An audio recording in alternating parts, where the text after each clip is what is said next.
नमस्कार, स्वागत है आप सभी का। मैं हूं आपके साथ ऋषु त्यागी। झारखंड मुक्ति मोर्चा के महासचिव और प्रवक्ता सुप्रियो भट्टाचार्य ने मुस्लिम समुदाय के सबसे पवित्र तीर्थ यात्रा हज को लेकर शॉर्ट नोटिस पर सवाल उठाए हैं। उन्होंने कहा कि केंद्र सरकार ने 7 मई को इस दौरान नोटिस जारी किया और 9 मई को कोलकाता एयरपोर्ट पर रिपोर्ट करने का फरमान जारी किया है।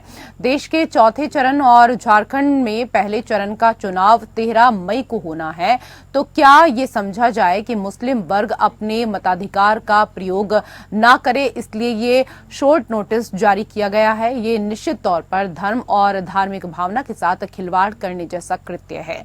वहीं उन्होंने कहा कि पहले जिस स्थान पर पीएम ने सभा की थी, उसी स्थान पर राहुल गांधी की सभा में उमड़ी भीड़ ने स्पष्ट कर दिया कि झारखंड से बीजेपी का सुपड़ा साफ हो जाएगा।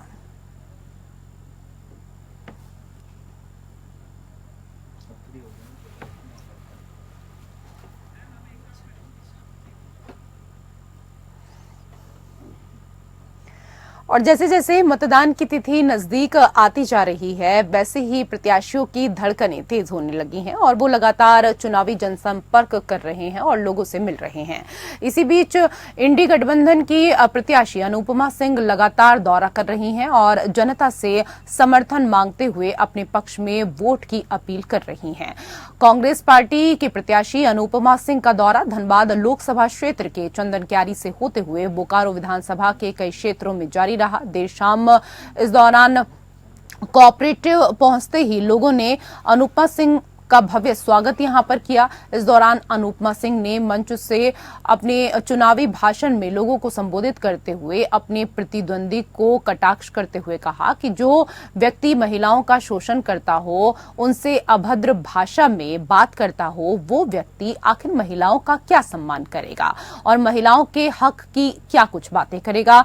इस बार पार्टी को न देखकर, प्रत्याशी को देखकर वोट करें।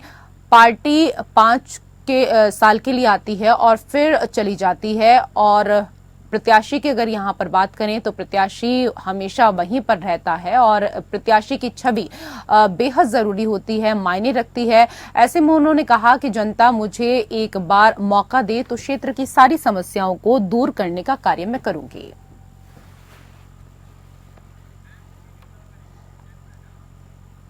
उधर धनबाद से बीजेपी प्रत्याशी ढुल्लू महतो ने प्रचार अभियान तेज कर दिया है। ढुल्लू महतो गांव-गांव घूमकर लोगों से मोदी के नाम पर वोट देने की अपील कर रहे हैं। इसी क्रम में ढुल्लू महतो ने बोकारो जिले के चंदनक्यारी विधानसभा क्षेत्र का दौरा कर लोगों से समर्थन मांगा। इस दौरान लोगों ने भी ढुल्लू महतो का जोरदार स्वागत किया और देश में हुए 10 वर्षों के कार्य को लेकर मतदान करने की यहां पर बात की है। वहीं मीडिया से बात करते हुए ढुल्लू महतो ने कांग्रेस पर हमला किया और कहा कि जिस पार्टी ने अभी तक अपना दूल्हा नहीं तय किया है, तो बारात उनके साथ कैसे जाएगी। ऐसे में पहले उनको ये बताना चाहिए कि उनका प्रधानमंत्री कौन होगा।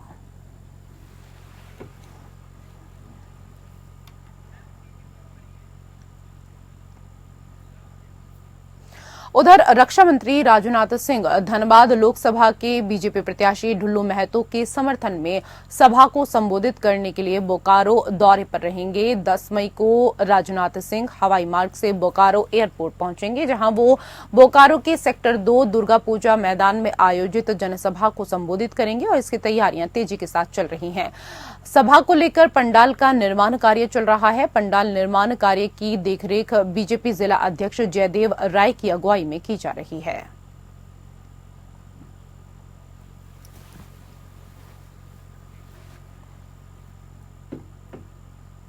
प्रदेश बीजेपी की ओर से राज्य सरकार के खिलाफ आरोप पत्र जारी किया गया है। प्रदेश अध्यक्ष बाबूलाल मरांडी ने आरोप पत्र का विमोचन करते हुए कहा कि झारखंड में सरकार पूरी तरीके से भ्रष्टाचार में डूबी हुई है।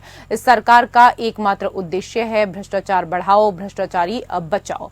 वहीं उन्होंने कहा कि राज्य में चंपई सोरेन की सरकार हेमंत सोरेन की सरकार के नक्शे कदम पर चल रही है। सरकार भ्रष्टाचारियों को बचाने का कार्य कर रही है। इस सरकार में भ्रष्टाचारियों को संरक्षण दिया जा रहा है, क्योंकि कमीशन की रकम अधिकारियों के माध्यम से सरकार के शामिल नेता मंत्रियों तक पहुंचाई जाती है।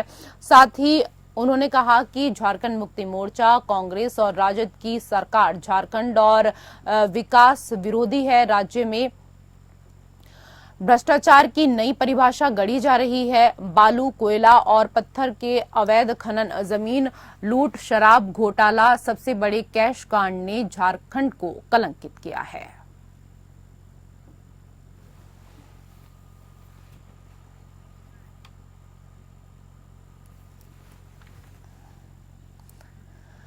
तो भ्रष्टाचार में डूबी हुई है राज्य सरकार, बाबूलाल मरांडी की तरफ से ये कहा गया और इस दौरान उन्होंने आरोप पत्र का यहां पर विमोचन किया है और तस्वीरों में भी आप देख रहे हैं वो इस दौरान आरोप पत्र की जो एक कॉपी है उसको अपने हाथों में लेते हुए नजर आ रहे हैं। मीडिया से मुखातिब हुए। प्रदेश बीजेपी की ओर से राज्य सरकार के खिलाफ आरोप पत्र जारी किया गया। प्रदेश अध्यक्ष बाबूलाल मरांडी ने आरोप पत्र का विमोचन किया और कहा कि झारखंड में सरकार पूरी तरीके से भ्रष्टाचार में डूबी हुई है और इस सरकार का एकमात्र उद्देश्य है भ्रष्टाचार बढ़ाओ, भ्रष्टाचारी बचाओ।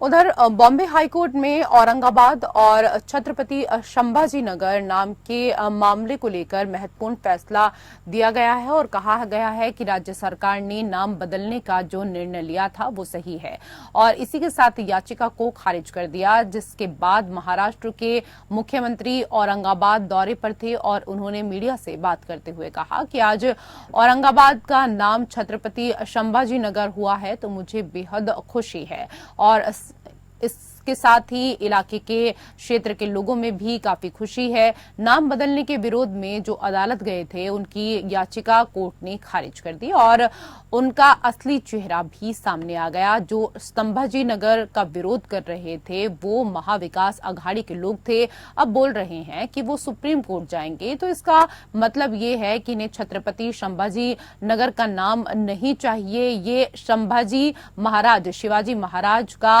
अपमान है, इसलिए इसका बदला संभाजी नगरवासी जरूर लेंगे और ये लोग औरंगजेब की कब्र पर जाकर फूल चढ़ाएंगे। इतना ही अधिकार अब इन लोगों के पास बचा हुआ है।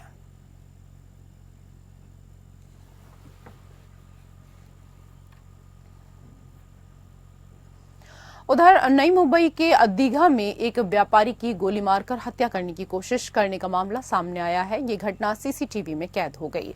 गोली चलाने वाला आरोपी अभी भी पुलिस की पकड़ से दूर है। जानकारी के अनुसार दीघा के ईश्वर नगर में रहने वाले एजाज मोहम्मद रफीक खान के पास में ही ये दुकान है। देर रात 1:30 बजे के करीब जब उनके कर्मचारी दुकान पर सोए हुए थे तभी कुछ लोग अचानक दुकान पर आए और उन्हें उठाकर एक कर्मचारी के साथ मारपीट करने लगे। इसकी जानकारी जब एजाज को हुई तो वो तुरंत पहुंचे, जिसके बाद बदमाशों ने उन पर भी पिस्टल तान दी।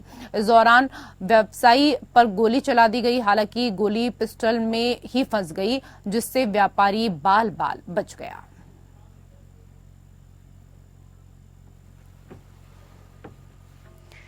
तो बदमाशों ने व्यापारी की हत्या करने की कोशिश इस दौरान की और साफ तौर पर आप जो कैमरे में तस्वीरें कैद हुई हैं उनको देख सकते हैं कि किस तरीके से व्यापारी की हत्या करने की कोशिश बदमाशों की तरफ से की गई। लेकिन इस दौरान पिस्टल के अंदर ही गोली फंस गई थी, जिसकी वजह से गोली चली नहीं और इस वजह से व्यापारी की जान बाल बाल बच गई। सीसीटीवी में ये जो पूरी घटना है, जो पूरी वारदात है, वो कैद हुई, जहां आरोपियों की तलाश में अब पुलिस जुटी हुई है।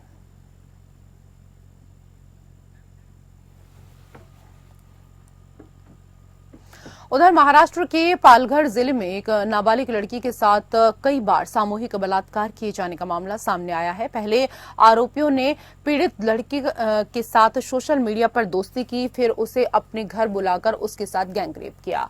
पुलिस ने अब दोनों आरोपियों को गिरफ्तार कर लिया। वहीं पालघर पुलिस के मुताबिक पीड़ित लड़की की 15 साल की उम्र बताई जा रही है, जबकि दोनों आरोपी करीब 20 साल के हैं। इस मामले से जुड़े एक पुलिस अधिकारी ने जानकारी देते हुए बताया कि आरोपियों में से एक लड़के ने इंस्टाग्राम पर पीड़िता से दोस्ती कर ली थी। फिर 30 अप्रैल को वो युवक उसे अपने घर ले आया, जहां उसने लड़की के साथ बलात्कार किया।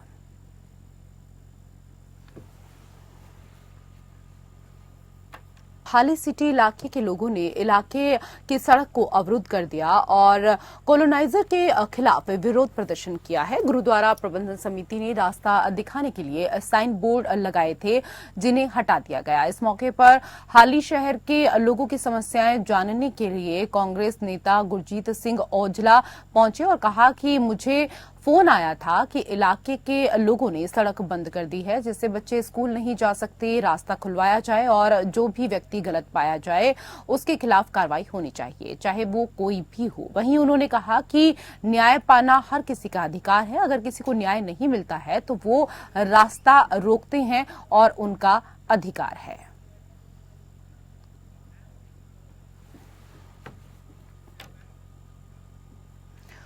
उधर भागलपुर के तिलका मांझी थाना क्षेत्र के भिखनपुर गुमटी नंबर 2 के पास मुर्गा दुकानदार के बीच वाहन पार्किंग को लेकर जमकर विवाद हो गया। विवाद के दौरान अजमेरी मीट हाउस संचालक बबलू कुरैशी ने इस दौरान चाकूबाजी शुरू कर दी। घटना में मोहम्मद शोराब कुरैशी गंभीर रूप से घायल हो गया। इस दौरान धारदार हथियार से मोहम्मद शोराब के गले पर हमला किया गया था, जिससे वो गंभीर रूप से घायल हो गया। घटना की जानकारी मिलने के बाद स्थानीय लोगों की मदद से उन्हें अस्पताल में भर्ती कराया गया। वहीं मामले को लेकर घायल मोहम्मद शोराब कुरैशी के पिता मोहम्मद अख्तर कुरैशी ने बताया कि दुकान के सामने गाड़ी लगाने को लेकर बहस हुई थी। इस दौरान बबलू कुरैशी ने धारदार चाकू से गले पर हमला कर दिया। घायल कई साल से दरअसल मीट की दुकान चलाता है। घटना के बाद मौके पर पहुंचे परिजन भी अस्पताल पहुंचे। फिलहाल मामले को लेकर पुलिस छानबीन में जुटी हुई है।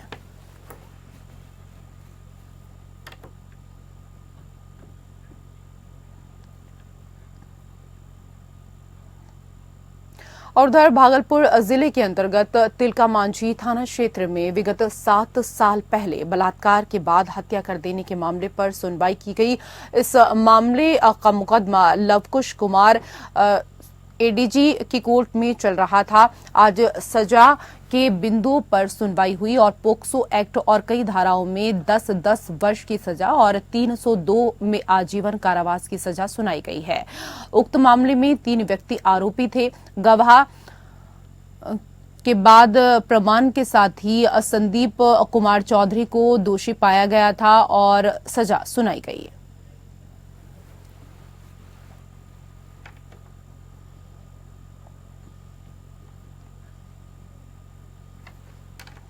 उधर राजनांदगांव जिले के कसारी गांव के किसान ने परंपरागत धान की खेती छोड़ आम का बगीचा तैयार कर आमदनी बढ़ाई है और 4 एकड़ में आम का बगीचा तैयार कर वो प्रत्येक वर्ष बिना लागत के आम की बेहतर उपज ले रहे हैं। वहीं इस मीठे रसीले आम की मांग भी अब बढ़ रही है।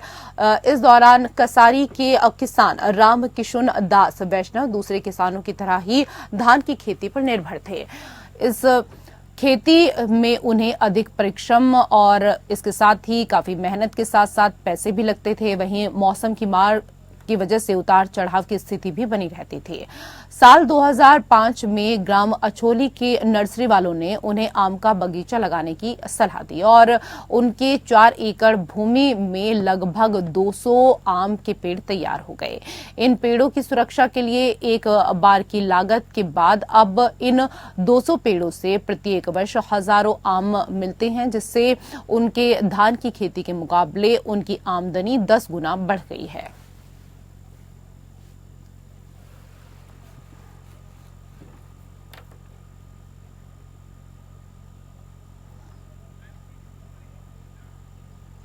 उधर मध्य प्रदेश के खजुराहो में अमावस्या पर भक्तों का जनसैलाब उमड़ रहा है।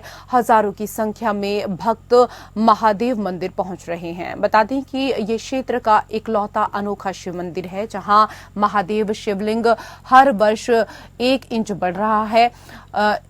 आपको बता दें कि इस दौरान दर्शन करने के लिए लाखों की संख्या में लोग यहां पर दूर दूर से पहुंचते हैं।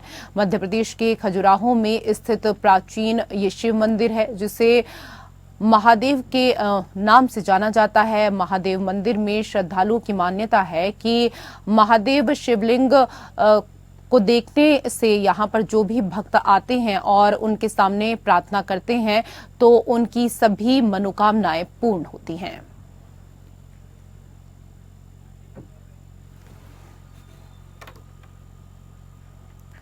उधर जबलपुर में एक युवक की तालिबानी अंदाज में पिटाई करना और फिर उसका वीडियो बनाकर वायरल कर देने का मामला सामने आया है। घटना जबलपुर से लगे गोसलपुर थाना क्षेत्र की है, जहां पर एक ट्रक ड्राइवर की बेरहमी से पिटाई किए जाने का मामला सामने आया। जानकारी के अनुसार पिटाई करने वाले लोग ट्रांसपोर्टर वसीम खान के कर्मचारी बताए जा रहे हैं। वहीं जिस व्यक्ति की पिटाई की गई है वो एक ड्राइवर बताया जा रहा है। बता दें कि पूरा मामला हाईवा पलटने की घटना से नाराज होकर ड्राइवर की पिटाई से जुड़ा हुआ है। वीडियो में साफ तौर पर देखा जा सकता है कि कैसे कुछ लोग प्लास्टिक के पाइप से निहत्थे ड्राइवर की बेरहमी से पिटाई कर रहे हैं।